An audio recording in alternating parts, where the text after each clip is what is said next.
I I do want to go to audience questions. I'm a bit confused, and you'll forgive me for asking what may be a couple of naive questions, but we're debating the resolution, religion has been a positive force in culture. Some of what's been said has completely confused me. Let me see if I can ask either of you a question to get to understand what you're saying. Mr. Hitchens, first to you, when you talked about your mother-in-law, that was an anecdote that I could really relate to. I understand your mother-in-law, because whilst I'm confused or might have my issues with religion, I do understand her question, which is, look at this architecture that you're looking at. This was created, as you say, from people who believe in God. And Yes. then your response was, yes, but it was also created by the monarchy and the feudal system and all kinds of systems and organizations and institutions that we can find heinous things about or that you disagree with. You also said at another point that it may be true that religion has created great music or literature or paintings, you said. So I just want to get this straight. So are you saying, on balance, because there is enough negative that you see in religion, we should not acknowledge the positive and the beautiful building that your mother-in-law pointed out? Well, no, I rather hope to leave the question open to make it part of the warp and woof of our discussion. I said, would you? I did it, as Professor Brummett might agree, rhetorically.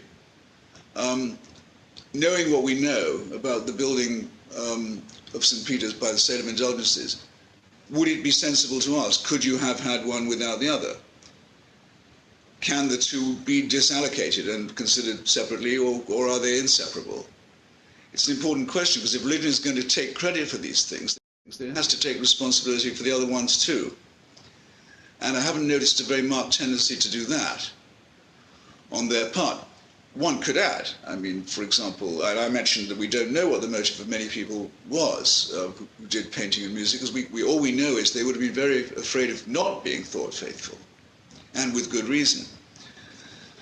For example, Giuseppe Verdi was a non-believer. In his case, we happen to know about a great composer. Didn't believe in God. Didn't prevent him from writing an absolutely wonderful requiem. So it's a question of to what extent these two things, and related ones too, are contingent upon one another. I don't have a settled view of that. That's why I ended on the Parthenon, saying I think that the cultural task is to transcend by argument, by cultural philosophical reflection, the legacy of religion, to say that we can have the Parthenon without the belief in Pallas Athena, without the cult of Eleusis, without the probability that some of the friezes on the Parthenon actually display a human sacrifice or the preparation for one. Without Athenian imperialism, we can discard that and keep what is of lasting and enduring value. That, for me, at any rate, is the great cultural undertaking of our time. But that the flip side may also be true, that we can have all of those things, and that they did come from faith. If you say we don't know, and it may be true that none of this did emerge out of religion, then the opposite is true as well, is it not? We don't know. Professor Brummett, in responding to me, said, yes, okay, there were some barbarous warlords and monarchs and so forth, but they adopted Christianity opportunistically. Again, I think that's so true as to be almost obvious. We don't know about the Christian message because of what happened during the execution of a charismatic rabbi under the government of Pontius Pilate. We would never have heard about it if it wasn't for a later emperor of that empire, the Emperor Justinian, and later the Emperor Constantine, adopting it as official dogma of the Roman Empire. That's how it comes to us. And those, of course, were opportunistic conversions. It was a Protestant king, King Henry, who agreed to convert to Catholicism to gain the throne and control of Paris, and his remark that Paris is worth a mass stays with us, I think, for an excellent reason. It just goes to underline and emphasize what I said before. This is all man-made. It all proceeds from unresolved contradictions in the material world. The dialectic, as you might say. Okay. Professor Brummett, let me ask you now a question based on your presentation. Once again, back to the resolution, religion has been a positive force in culture. So you've talked at great length about extremism.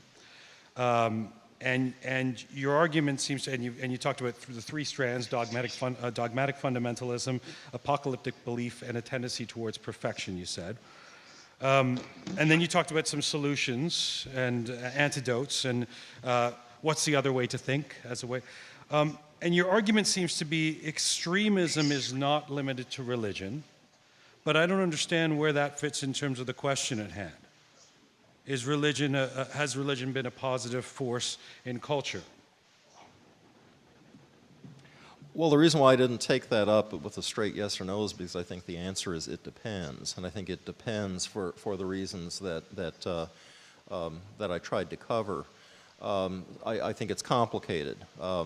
Number of people in the days preceding this talked to me about the debate, and I kept saying, I'm not sure it's going to be a debate. I think it's going to be a dialogue. I think it's going to be a conversation, which I'm very glad to see has turned out to be that way, despite some disagreement. So my answer would be that it depends. And I think it's whether religion takes on an extremist form or not.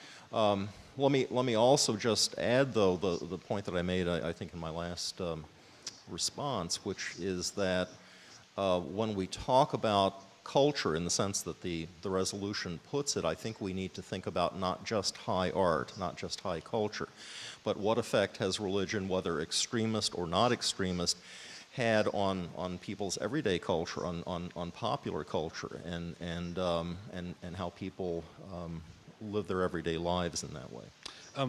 I was only picking up on the definition of culture based on Mr. Hitchens' anecdote, but if I modify the question slightly, then will you be able to answer it? If I say, can religion be a positive force in culture, what would your answer be? I would say it depends on what you mean by... I'm an academic. I'm paid to do this kind of thing.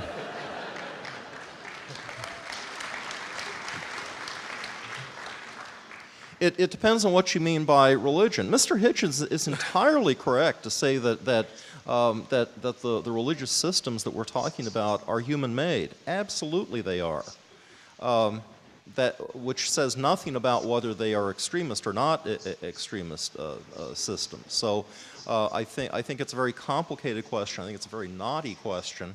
I'm not sure there's a clear answer. I think it depends on the form that religion takes. I think that there are forms of religion that have produced culture that is not necessarily extremist because those forms of religion are not necessarily extremist. I don't think religion has to be extremist, although, as I said, I think Mr. Hitchens is definitely correct to warn us about the perils here, because I think religion has the temptation to skew extremist for a number of reasons. So we need to be on our guard for that. But I don't think it has to be. So I'm going to weasel out of the question yet again by saying I think it depends. I think, actually, we got an answer in between the disclaimers. I think there was something in there. I want to just, if you want to, I want to open this up to the audience at this point. So just put your hand up and I will come to you. In the meantime, Mr. Hitchens, I just want to ask you if you have any rebuttal to what you just heard, that exchange and what Professor Brummett just said. Well, I don't want to be the one who stands between the audience and its question time. I don't know how well off we are for time. We're doing pretty well. I think I would want to say one thing, though, if I might, which is this, because the third leg of Professor Brummett's proposition, that of perfection, we haven't addressed yet, and it's incredibly important and very interesting to me. Oscar Wilde wrote once that a map of the world that didn't include utopia wouldn't be worth glancing at. I used to think that was a wonderful statement, and I'm now very unsure of it indeed. I think it may be seductive, and certainly the idea of just doing without the idea of utopia when constructing your map makes you feel you've lost something, possibly something rather beautiful. Nonetheless, maybe a seduction into something very deadly. The idea of teleology of the possibility of a radiant and almost ultimate future is a very hard one to drop. I spent a lot of my life as a member of a Marxist organization. I learned a lot from that. A lot of it was well worth knowing. But as I gradually transcended and began to discard at least some of it, trying to salvage what I could and make use of it, I think the giving up of the teleological was almost the hardest. It's a very hard thing for people to do. To say perhaps we're not going to arrive at a point where I would know enough to tell you with real authority what you should do. In other words, that I would become the subject rather than the object of that sentence about the sure and the certain.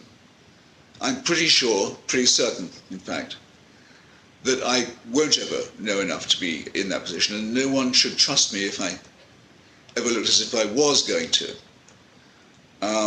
The beauty and the interest, the consuming beauty and interest of the struggle to master science and philosophy and physics and the extraordinary new and wonderful discoveries that we're making.